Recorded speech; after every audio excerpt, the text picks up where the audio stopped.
Hello guys, congratulations to all the NEET PG rankers and thank you for the wonderful feedback you have sent about how my book Sure Success Magic has helped you greatly in the NEET PG exam.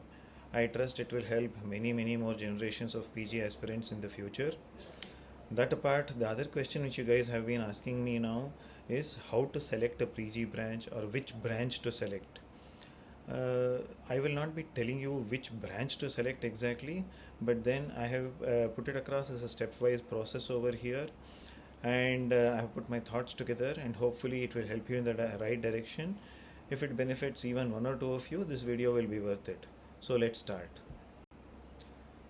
So step number one is to know what you don't want. What do I mean by this? See, all of you would have attended your internship postings, major postings. So you generally, most people would have attended because these are longer postings. Minor postings also, I assume you guys would have attended.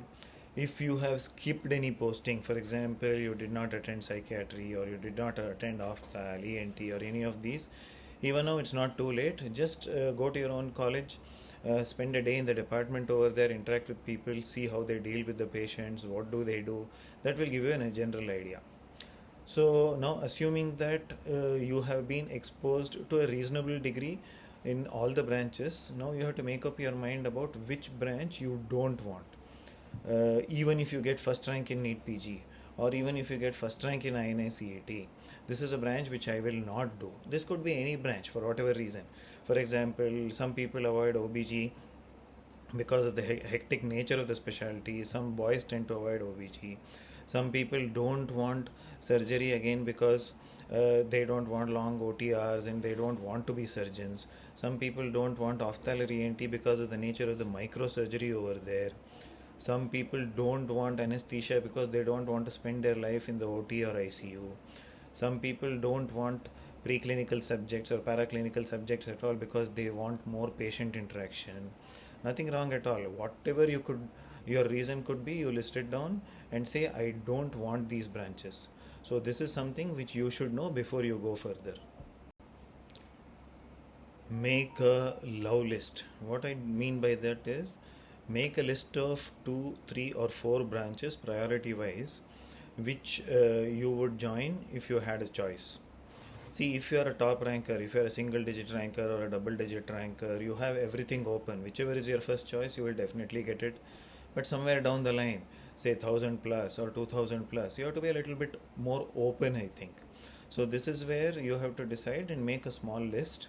Okay, it need not be an extensive list of all 19 branches because you already ruled out few of the branches, but maybe the top 3 or 4 branches which you are not averse to joining. If given a choice, if given a good institute, give it good exposure and you don't mind the branch, you will end up joining that branch. And when making this list, remember that no branch is inferior or no branch is really superior to the others. Each of them has its own place in the practice of medicine. When it comes to scope of subjects, which I'll be speaking subsequently down this video, I'll talk about it. So make that list and have it reasonably ready. Coming to the modifiable risk factors, we know about the modifiable risk factors for hypertension, for ischemic heart disease. Similarly, there are some factors which can be modified during your 3 years of post graduation. See, food is very important. Someone from up north may get a seat in south, or someone from south may get a seat in north. So these days almost each kind of food is available everywhere.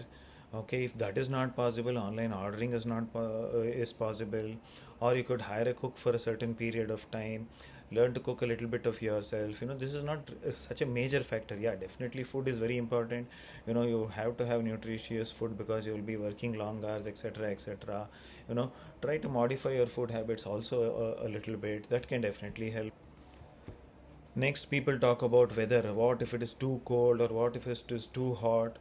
So if it is too cold, keep a heater, buy warm clothing, wear it. If it is too hot, rent an AC or do something.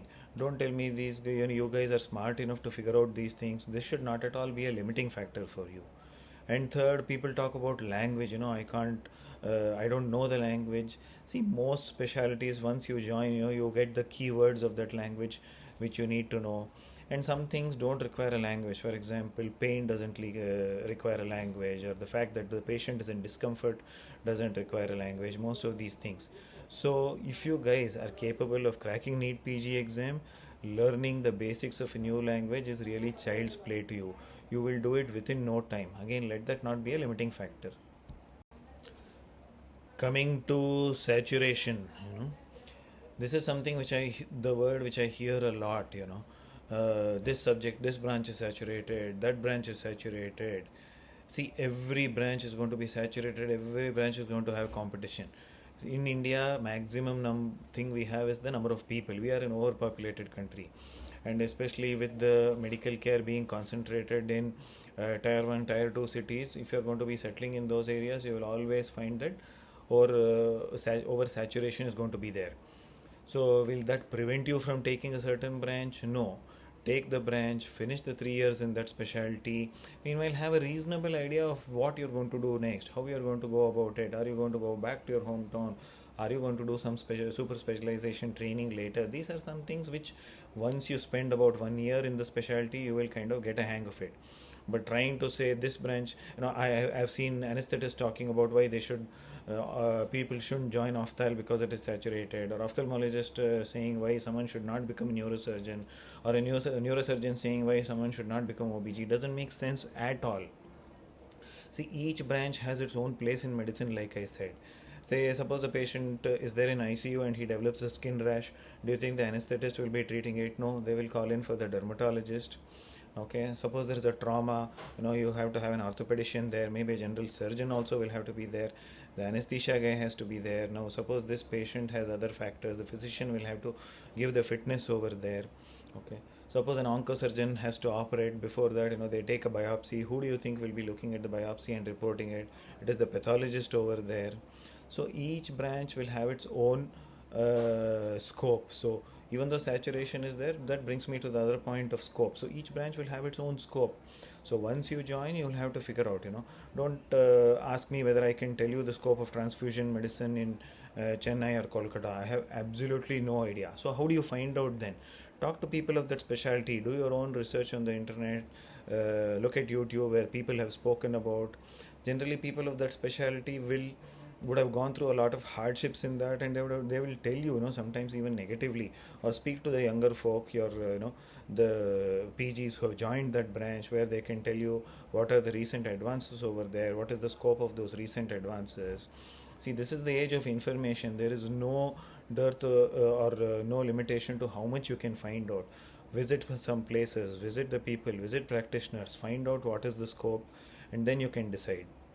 Coming to investments, yeah, maybe a limiting factor. I agree in some cases. These days, of course, there are group practices which are coming up, and where people pull in 3 or 4 people pull in money and start their practice. This is something which you can think of.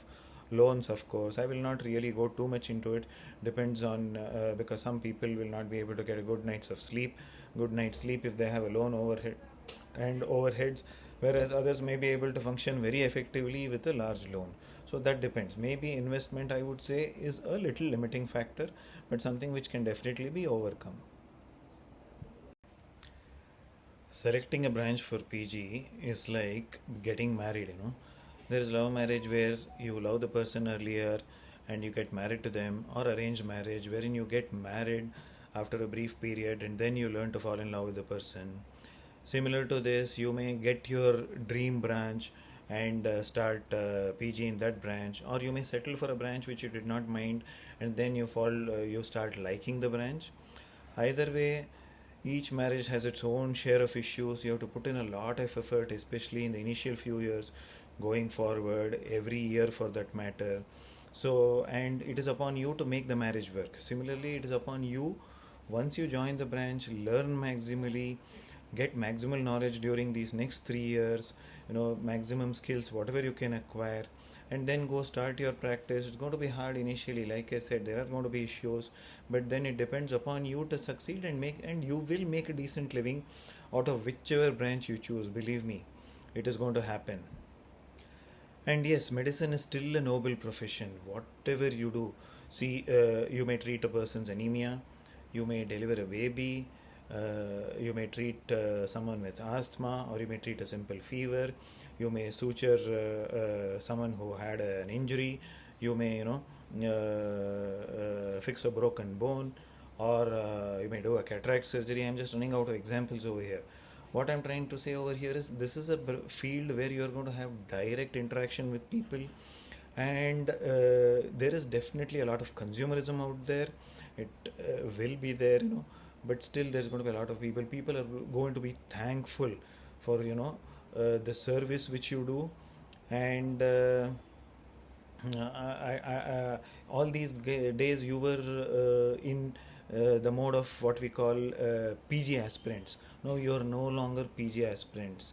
You are like free birds. Go do your specialty, whatever you choose, come out successfully, because you are going to be making a difference in each and every patient's life for the rest of your life. Okay, that is your destiny over here, and you are fulfilling your destiny. So that's it, guys. Select what you want, get on with your life. See you soon on the other side.